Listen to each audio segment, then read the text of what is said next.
Good morning, everyone. My name is Matt Leshper with 1836 Property Management. We are in beautiful Austin, Texas, as always, and we're here to bring you some more information to help you as a real estate investor, as a property owner, so that you can best meet your investing goals. Today, our discussion is about make-ready maintenance. There are a couple items in the life cycle of a tenancy which we want to do efficiently, quickly, and or reduce expenses to if possible. One of those would be renewing a tenant so you can avoid make readies or push them down the road. The other is when you do have a tenant turnover, which happens about 40%, 35% of the time, you want to get those done effectively and efficiently. So what do you need to get done? And that's what we're here to discuss today. I am here with Chase Sturn.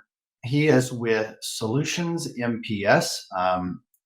He's licensed, he's experienced, he's knowledgeable. All of our vendor partners that we use have established relationships with us over a course of years, if not longer. And they serve the greater Austin area. We serve the greater Austin area, so they have to be able to serve the suburbs as well. We can't have one person that says, well, I only go to my neighborhood. Well, that's good, but it's going to be difficult to manage. So we need people that are reliable, that are trustworthy, can go out there and do all that. And they are a full service company that specializes in not only handyman work, but they can do painting, remodeling, roofing, kind of anything you need to get done. And that's what you're going to need to get done as a landlord. So we do have a question and answer session or a chat window, if you will, at the screen. If you have any questions, feel free to put those in there. A lot of you guys will watch this on the recording later, which is totally fine. But for today, we'll either answer your question or we'll push it to the end, depending on what it is and when it is, and go from there. So, Chase, tell us a little bit about yourself, about Solutions MPS, and what people need to know and where to find you. Yeah, absolutely. My name is Chase Sturn. I am one of the owners of Solutions Maintenance and Property Services. We have been around for 5 years, and we mainly work with property management companies. I come from a property management background, so we understand, the troubles. We understand, how quick we need to get out there, for these tenants, for the property managers. And we specialize in handyman work, but we also do small remodeling, siding, painting, roofing. So anything that you need. Spectacular. So we were joking before in the green room a little bit about getting people to do what they're supposed to do, and owners, investors, all of us want to be able to call a guy and have the work. You just call a guy. And what we were joking about is that if people did what they were supposed to do, we probably wouldn't have any work. But the truth is, I have an entire company because nobody does what they're supposed to do. And that's all. That's why we get yelled at, because we tell other people to do what you're supposed to do. And Chase goes and fixes what they do or don't do that's not correctly done or shouldn't have been done. And so it's just funny because you're going to need guys like us unless you want to have a full-time career managing the stuff that other people do or don't do correctly. So some of the things we're going to talk about today, and specifically into the make-ready maintenance topic, is going to be painting interior and exterior. There's actually a lot more to it than you would think. Landscaping. I mean, who doesn't need curb appeal? If you pull up and it looks bad from the curb, you're probably just going to keep driving. Interior damage repairs. I mean, things happen, right? Accidentally. I mean, we had a teenager in our house, and Lord knows he didn't open doors softly. So you get damage just because of natural occurrence from people living in a property. There's also things like plumbing, roofing repairs, a little bit of everything that we're going to go over today. We're going to talk about some pro vendors and what do they do versus the DIY guy or your uncle down the street who may or may not show up even though he tells you he's going to. Some cost related to these make readies, and then also some ongoing and preventative maintenance items, because the money that you're spending on this is not, it's not sad. It's not a problem. It's the cost of maintaining a property. Even if you live in a house yourself, you're going to have rot around the eaves every so often. You're going to have to correct that, or around the garage door. You're going to have to repaint. These are naturally occurring things. And so what can we do preventatively to avoid rot? Maybe keep that paint on there, and Chase is going to get into a little bit of that for us. So starting off on the make-ready items, you guys are out on the property every day, Chase. You guys are seeing not only from our company, but the other companies in town, What are we looking at on a normal average resident turnover? What does it look like? What are you doing? Talk to me about cost, a little bit of everything. Just what's your experience? Yeah, so on a everyday normal make ready, you're just seeing a lot of wear and tear. You're just fixing that wear and tear. So we see, a lot of trash left behind, little things like takeout menus, some dressers left behind. So typically you'll always see some trash, either, in the yard or inside of the house. The next thing that we always see, some painting that needs to be done. Depending on your tenants, we're going to have to do some paint touch-ups, or sometimes the room is going to have to be completely painted itself. And then another one is going to be landscaping. With landscaping, we want that good curb appeal. Typically in the last couple of months, we see that the tenants don't keep up with it because they know they're moving out. So just some quick weeding, trimming of trees, and throwing out some mulch to really make the property pop. But those are some typical things. You'll see some smaller things in every house. Door stops missing, light bulbs that are burnt out, your air filters needing to get changed. But those are some of the things that you'll typically see in almost every single make ready. So one of the things you mentioned was the paint, and a couple of things come to mind. You and I have been in this long enough. We've probably made 99.9% of the mistakes. There's always the one you didn't see coming because it's just so outlandish. But uh, all the owners go, well, just touch up the paint, which means getting a paint can down from the attic, which they haven't opened in 5 years, and hoping it mixes and hoping it matches, even though the sun's directly on that wall for the last 5 years. And then when it dries, okay, you either now have like a Bengal tiger of paint in the room, or you got super, super lucky. But one of the things that we've had to ask you guys to do, and our other providers, is paint corner to corner. Because when you touch up these little spots, it looks horrible. But if you go in, you don't have to repaint the entire house or the entire room if there's only a section, but then at least paint from the corners down, because it's really hard to see a faded paint color at a corner of a wall. We even in our personal residence wanted to put a separate tone on, and it was the next one in the Sherwin-Williams set. You couldn't even tell it existed. So that tells me that the fading won't show as well either, as long as it's corner to corner. The trash and the landscaping, I agree with you completely on the trash.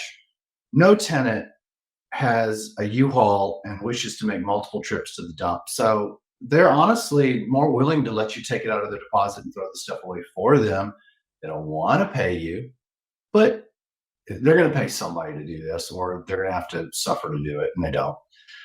Landscaping, what are you guys seeing? What are the trends for this year? Are you seeing people just kind of go straight mulch, or are you seeing them put in the crushed granite? Because grass is just difficult in a rental, flat out. Now, if you just have a wide open yard, great, but nobody has that. You've got trees, and then grass didn't want to grow into the trees. What are you guys suggesting for people? We're seeing mostly mulch. With the mulching, the upkeep is a lot easier. So you only have to upkeep with that once or twice a year. So typically like spring or fall, just depending on how big the garden is. But upkeep with that is very simple. Just pulling out weeds, once a month for the tenants. It makes it easy for them. We're seeing with the rocks, or some xeriscaping, that it's really hard to maintain. It's almost impossible to pull those weeds out unless you're staying on top of it, with some sort of chemical, spraying those down, every month or every couple of weeks. It's almost impossible. And once those get overgrown, you almost have to completely redo the entire thing. So we're always with the mulch, and just keeping up with that. The maintenance is easy, and if you have to, it gets out of control, the cost is relatively low compared to the rocks. Beautiful. Well, let's talk our second topic a little bit about hiring a pro vendor versus doing it yourself. So one of the metrics that we track, and we track a lot, is when we onboard a new owner and they say, please manage this, deal with it. That's what I'm paying you to do. How long it takes us to get it on the market, which means ready, and paperwork in hand, money in hand, but ready. And then how long it takes, the exact same process when an owner does the work themselves. And it is remarkable that it's about 65% longer when the owner is involved in that instead of writing the check. And well, yeah, but they save money. But at $100 a day holding cost, that's costing them $1,200, $1,500 in lost revenue at least. And they could have been done and then been out, playing pool with their friends or at the lake or something instead of pulling weeds in the front yard. So we're seeing the metrics behind that and why to actually let people do what they're hired to do. But talk to us about that. Talk to us about the quality. Highlight some things that you think we need to know about why you want to hire somebody that's a pro versus doing it yourself or having your uncle not show up. Yeah, absolutely. It's just I mean, two things we've seen. We've been working with you for 5 years. So we've built relationships with everyone, in these companies. So it's really about timing and reliability. And those are the two biggest things. Immediately when we get a make ready order, we know the urgency behind it. We bump it to the top of the list and try to get there as soon as possible. So we're able to help 1836 go ahead and get that on the market as soon as possible. And the reliability aspect with us, we're easy to get a hold of. A lot of people on your team, even have our cell phone numbers. So, say there's a couple of things missing. Well, can you go back? We didn't see this and this before. We'll be right there. So it really just comes down to timing, reliability, and those relationships that we do have with you all to where we do put you ahead of the list. And the normal DIY guy, just doesn't have that. They could shut down for a couple of days and you don't hear from them. So it's really just about timing and taking care of the property and getting it on the market as soon as possible. So that owner can ultimately make money off of that property instead of letting it sit there and collect dust. Yeah, time is money, and I don't think people take that into account. They say, "Well, I want to save $100," and you may save 100, but it may cost you $1,000 in lost revenue. And we've got to take that entirety into account to make sure that we're providing the greatest yield to our investors, not just cheap. Again, penny smart, pound foolish. So let's look at the big picture, and then who doesn't want to be at the lake instead of spending more money doing your own work? But I digress. So another topic we're going to get into today is the average cost, because back to cost, what am I spending? What are investors spending for make readies? Everything is different, right? Every property you walk into is different. I always suggest to the owners, you have to have an objective, right? And if your objective is two objectives, you don't have an objective. you're straddling both worlds and you're not going to accomplish it. So get properties for rentals that are focused on that, not full of things you love. An example would be, well, but these flowers, I brought them in from somewhere and I planted them and I need you to help me make them grow. Well, they're not native and they're not going to grow. Or there's a specialty item in the house that is now broken. Well, if it's special, it's going to be really special to pay to repair it. So go middle of the road with all these things. But if I have an average house, cookie cutter, suburban neighborhood right outside of Austin, what are people looking at for labor? What does it cost to remove trash? What does it cost to do landscaping? We won't hold you to it because I know every small lot, big lot, good day, bad day, but give us some ballparks in each one of the items like painting and just kind of run down the list so people have a feel because Austin's expensive. Yeah, absolutely. So, I mean, we've done thousands of these make ready. So we have a lot of data behind it. And it typically comes out to be, 1 month's rent. So if it's a larger property, say $5,000 worth of repairs, are typical for a make ready. If it's a smaller one, a $2,000 per month, it's typically around there. Most of the costs are going to really go into painting. There's a lot involved in it. And, that's really what's going to make the property look fresh and look clean for the tenants. So most of the cost is going to come from the painting. It also depends on your tenants. Sometimes we get in there and, you have the greatest tenants, which is a dream come true. All we're doing is removing maybe a shelf and a little bit of paint touch up. So ultimately it comes out to be 1 month's rent. And then depending on the tenants, it could be lower, could be way more. But one thing we do see is with, preventative maintenance, it tends to be easier for us to get in there and get it ready for the owner. Absolutely. So if they go through a cycle and they have a renewal, we always tell our owners you need to keep saving money. If you go through a cycle and you have an easy tenant, keep saving money, because it all comes out in the wash, and at some point you'll have a difficult tenant and you'll need that money saved in order to cover the cost of that. One of the other things that I just wanted to relate to and point out is that I mentioned earlier, painting's not easy. Painting is also multifaceted. So we have a lot of people who are not in this business or don't have the experience, right? I mean, they're smart people, but they just haven't gone down this road. And they say, well, just get the house painted. I mean, just paint it. I mean, I looked online and it says it should only be $1 per square foot. I mean, just get it painted. They don't understand that that's no repairs to walls, that that's no significant color change, that that's walls only, not ceilings, that that's not baseboards, that's not cabinets, that it's not exterior. I mean, it just goes on and on, right? Yeah. And you gotta repair each one of those items, because as soon as I repair the ceiling and paint it, and that duct there looks like it was installed 30 years ago, it starts standing out. So we've got to look at every one of those little facets to make sure that we're maintaining the homes properly. Have you seen that as well? Yeah, and this is a topic I love to understand, because it seems really, really simple. Just go in, paint this, but there's so many factors that actually go into it. So the first factor is paint already on the property, right? And paint only lasts for 2 years. So if you have a tenant for over 2 years, that paint's going to be no good. So after that, if the paint's no good, it's been a couple years, then you have to go color match the paint that's already there. And not only does that take time, but we have to make sure we're getting the right color match. So if you have a sun or a room with tons of sun, it's going to be different than a room, on the back end of the house that with no windows. If you have to take out a little square, you have to take it to Sherwin-Williams. They have to paint match that. It takes about, an hour just for them to get, a paint match sample, going for that. And then once that is matched, you have to buy the paint, bring it back in, and then, it's only a 99% guarantee. So, if it doesn't work for the entire house, like you said, you're going in there and it looks like leopard spots.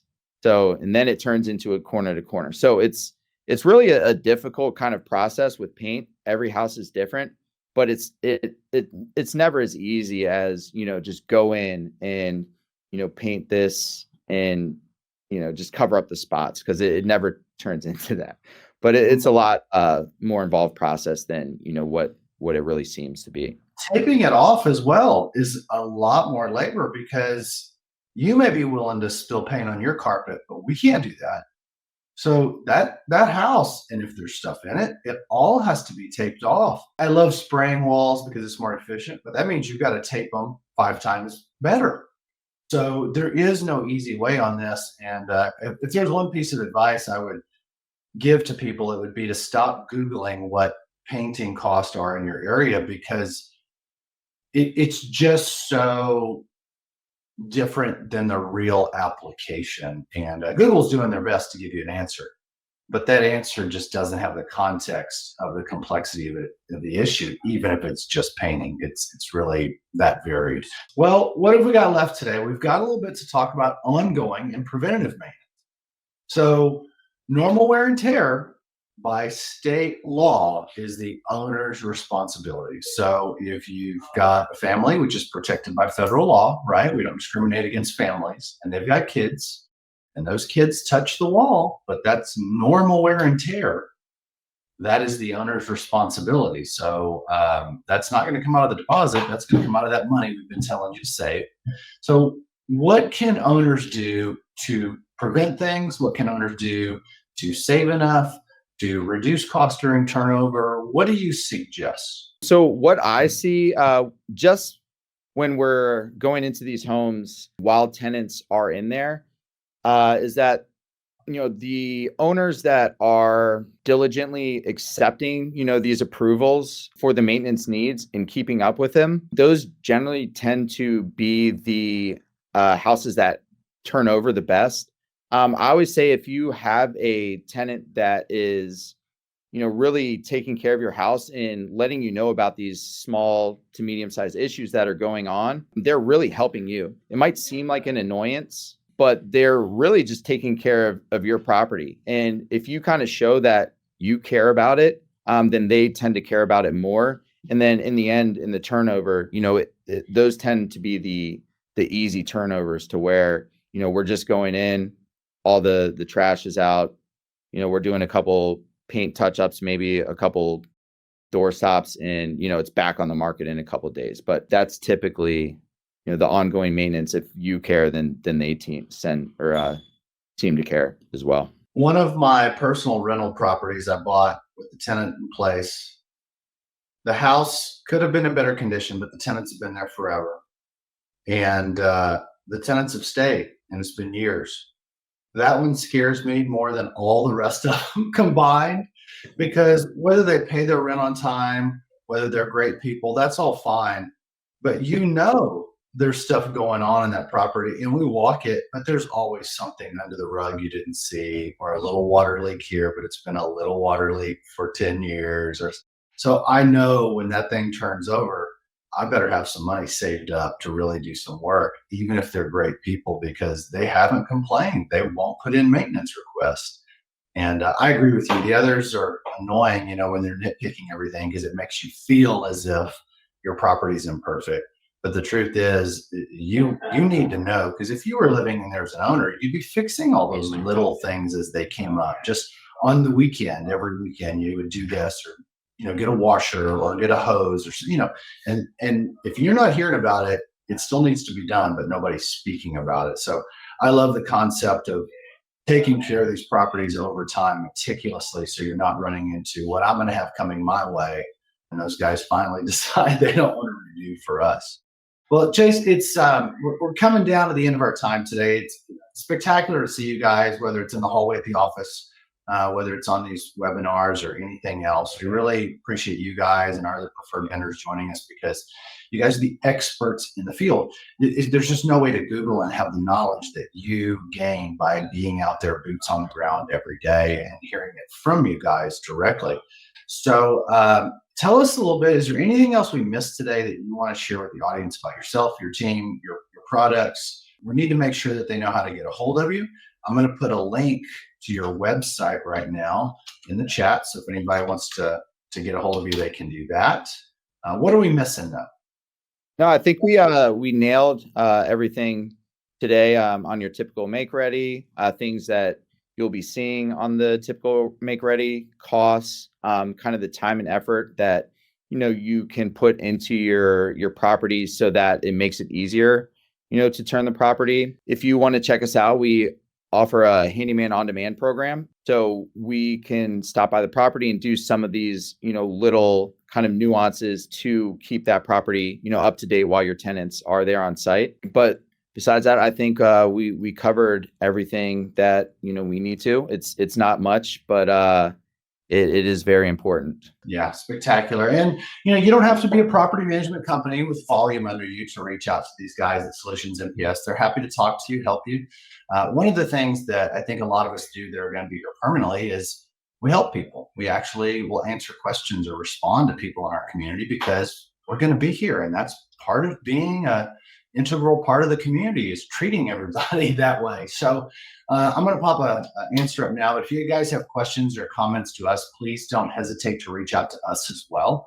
We are here to listen, and we'll do whatever we can to help you guys as investors. That's our job, is to help you increase and maximize the yield and reach your investing goals. And so, Chase, I want to just say again, thank you for taking the time to sit with us today. I know it's mid-morning or almost lunch, so you need to be out in the field doing your job to make sure everything happens on time. And I just value that you sat with us to help our investors better understand what's essential to get their property on the market quickly, and to feel confident that what they're getting from you and from us is something of value, and it's real, and it's not just a bunch of guys hiding talking about them. It's real people with boots on the ground trying to help them be better real estate investors. So I'm grateful you guys are here today to help educate our investors, and appreciate you. Let us know if we can do anything for you as a vendor partner as well. Absolutely. And thanks for having us today, Matt. Great to see you. And again, Solutions MPS is on the chat. So if you have any questions, it is solutionsmps.com, but it's on the chat window just in case you can't see it. You can Google and find them online as well. And as always, we look forward to seeing you guys on our next Crowdcast or webinar, and we'll be here to serve you, whether it's Chase or 1836 Property Management. We just want to help you guys maximize your return on your investment. So thanks for taking the time today to watch this or in the future, and let us know what we can do for you. We're here to assist.